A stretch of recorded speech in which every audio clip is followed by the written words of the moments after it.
Bismillahirrahmanirrahim. Assalamualaikum warahmatullahi wabarakatuh. Selamat pagi anak-anak, salam olahraga. Hari ini kita berjumpa kembali di jadwal pelajaran PJOK.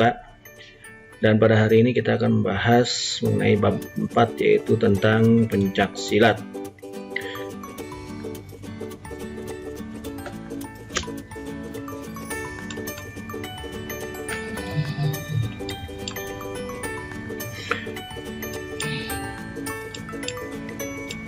Di bab 4 ini Bapak akan membahas mengenai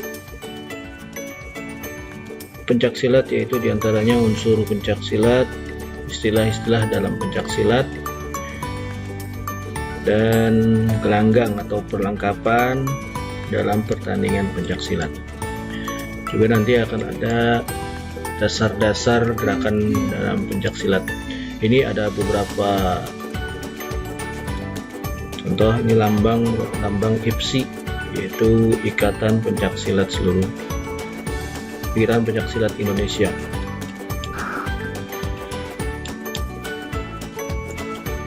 Yang pertama yaitu mengenai pengertian pencak silat. Pencak silat adalah sebuah ilmu bela diri yang berasal dari Indonesia yang bertujuan sebagai pertahanan diri dan kemandirian. Jadi pencak silat merupakan bela diri untuk pertahanan diri, jadi bukan untuk menyombongkan diri karena sudah bisa melakukan silat ataupun gerakan-gerakan jurus-jurus dari pencak silat itu sendiri. Unsur-unsur pencak silat yang pertama yaitu unsur kesenian seperti gendang pencak atau lenong Betawi, atau juga seperti palang pintu yang biasa diadakan atau diacarakan ketika pernikahan, ya, untuk lamaran. Yang selanjutnya adalah unsur olahraga.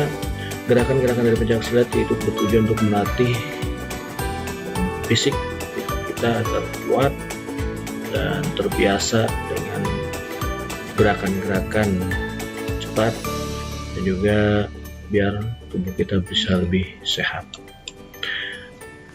Selanjutnya yaitu unsur bela diri.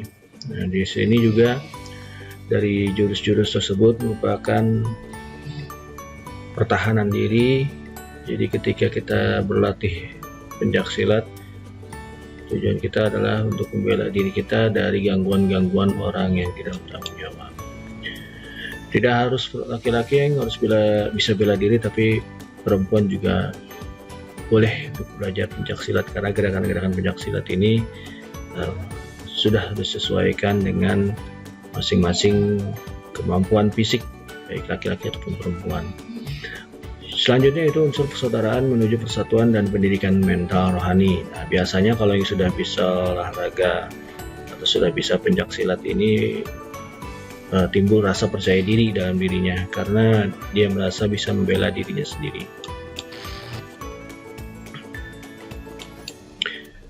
Selanjutnya istilah-istilah dalam pencak silat. Yang pertama adalah kuda-kuda. Kuda-kuda merupakan gerakan menapakkan kaki untuk membuat posisi tubuh siap dan kokoh. Nah, kuda-kuda ini sangat penting, terutama dalam hal pencak silat, karena ini kuat tidaknya seseorang itu tergantung dari gerakan atau dari kuda-kudanya itu sendiri. Karena ketika melakukan gerakan, kuda-kudanya harus kokoh. Jika tidak, dia akan terjatuh. Selanjutnya itu sikap dan gerakan. Sikap dan gerakan pencak silat merupakan sistem pertahanan yang terdiri dari sebuah posisi dan pergerakan. Nah, ini ketika bertarung, biasanya posisi kita itu dapat dengan mudah memindahkan badan kita ke arah samping kanan atau samping kiri ataupun gerakan ke belakang. Selanjutnya yaitu langkah. Nah, langkah banyak sekali dalam pencak silat, ya. Ada langkah, kalau yang pernah saya pelajari itu ada langkah bongbang, ada langkah 3 urung, ada langkah pancer ya, jadi satu kaki menjadi satu tumpuan, lalu kaki yang lain bisa menghadap kemanapun, seperti kalau dalam permainan bola basket itu disebut dengan pivot, mirip seperti itu. Tapi gerakan ini bertujuan untuk bisa kita menghadap ke arah manapun. Jadi ketika satu kaki ini sudah kokoh kuat, kita menghadap kemanapun bisa. Selanjutnya itu perkembangan. Nah, kembangan ini biasanya ketika kita sudah berlatih pencaksilat, dari jurus-jurusnya ini akan berkembang sendiri. Dan karena sudah terbiasa dengan melakukan gerakan-gerakan dari jurus-jurus yang telah kita pelajari. Buah. Nah, buah ini mengartikan bahwa pencaksilat memiliki banyak teknik dalam penyerangan dan pertahanan. Nah, setelah kita biasa berlatih, terus kita mengembangkan sendiri, nah nanti akan terlihat ciri khas dari permainan pencaksilat kita. Jurus, banyak jurus-jurus yang dalam pencaksilat di Indonesia itu sangat banyak sekali aliran-aliran pencaksilat. Ada, kalau di daerah Ciputat ini ada beksi alirannya, ya biasanya ciri khasnya dengan kepalan terbalik. Lanjutkan dengan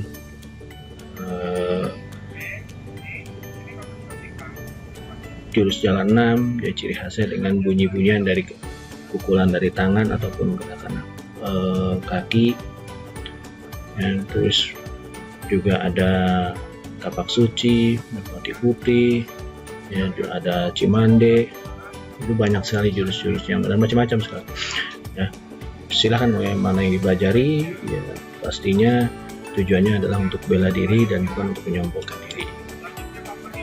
Selanjutnya adalah sapuan dan guntingan.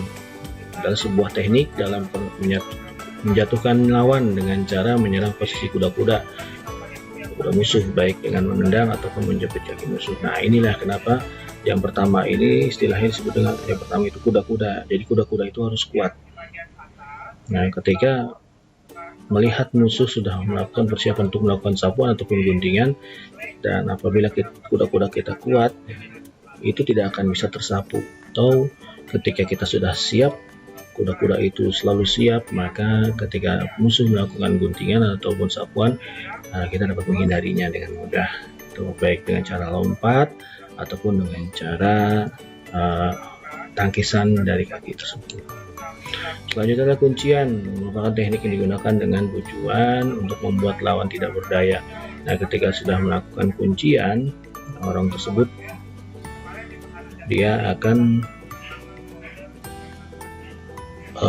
melumpuhkan lawannya dengan cara kuncian tersebut. Biasanya kemungkinan bisa kaki lawan bisa cedera ataupun patah. Selanjutnya perlengkapan gelanggang dan pertandingan pencaksilat. Karena pencaksilat saat ini sudah masuk ke Asian Games, ya, kemarin itu sudah masuk Asian Games dan Indonesia mendapatkan 16 medali emas dari pertandingan pencaksilat. Masuk kebanggaan sekali. Nah, yang pertama, lantai yang dialasi dengan matras berukuran 5 cm, ketebalannya dengan panjang dan lebarnya 10 cm.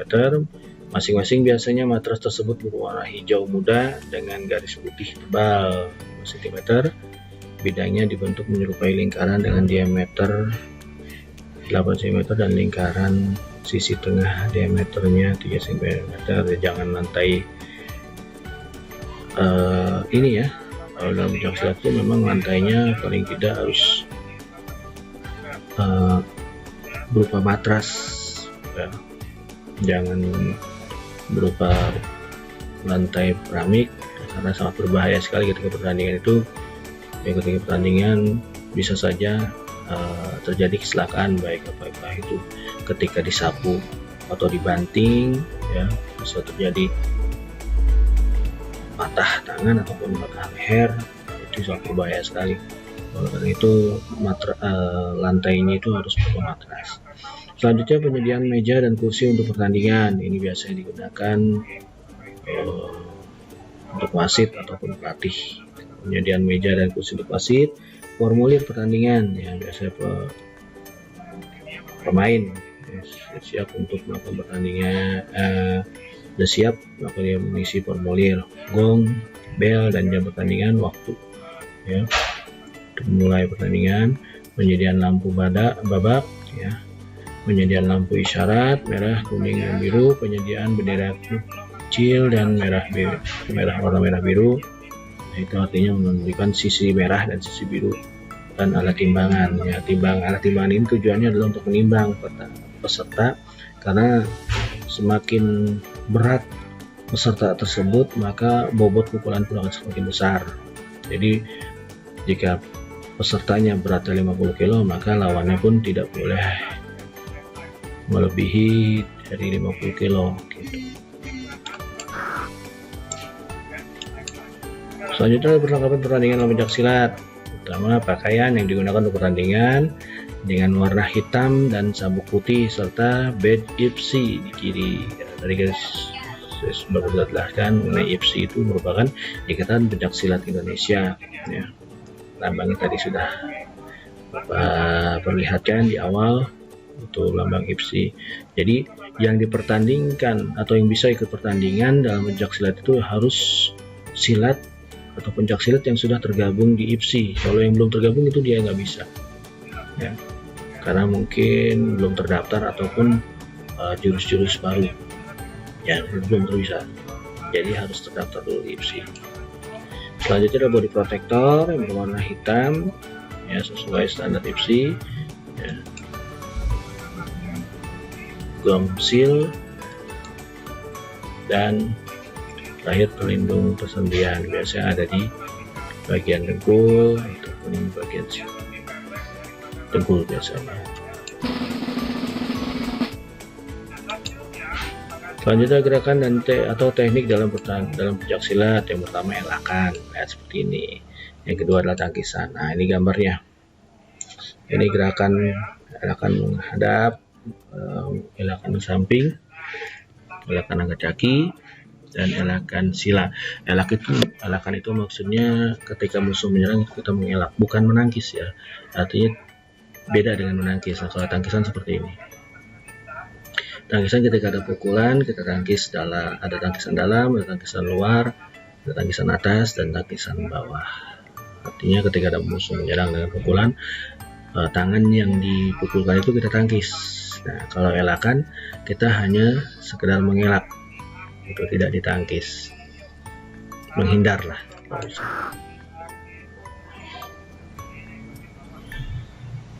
Kuda-kuda, nah, inilah kuda-kuda nih. Nah, ada kuda-kuda depan sejajar, ada kuda depan berputar, kuda depan serong, kuda-kuda depan silang, kuda-kuda silang belakang. Lanjutkan tendangan macam-macam nih, tendangan lurus, ada tendangan tusuk, tendangan jejak, dan tendangan T. Lagi ada tendangan ketika kita posisi dalam tidur ataupun dalam posisi membelakangi. Nah, ini seperti tendangannya ya. Memang dalam pencaksilat tendangan tidak terlalu tinggi, tidak seperti taekwondo ya. Memang taekwondo itu lebih fokus pada tendangan. Kalau pencaksilat tidak terlalu tinggi tendangannya, karena khawatir ketika kakinya tertangkap itu sangat berbahaya sekali. Jadi pencaksilat itu ketika lawan atau musuh melakukan tendangan, itu bisa kita tangkap kakinya, dan ketika ditangkap, nah, itu bisa menyapu kaki yang satu lagi ya, atau dibanting gitu. Jadi berbahaya sekali. Nah, karena itu jadi ketika melakukan tendangan itu di pencaksilat itu tidak terlalu tinggi ya, paling setinggi tendangan lurus, itu aja.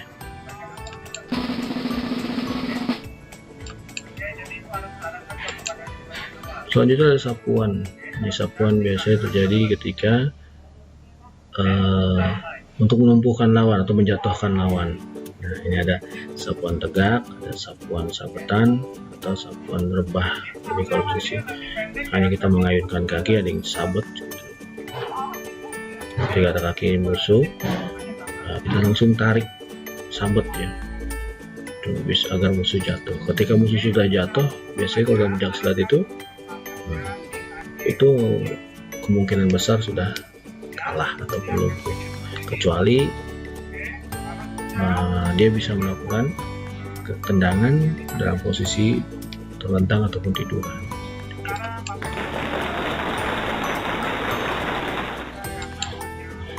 Ya, terima kasih. Itu saja penjelasan dari Bapak mengenai materi pencaksilat pada hari ini.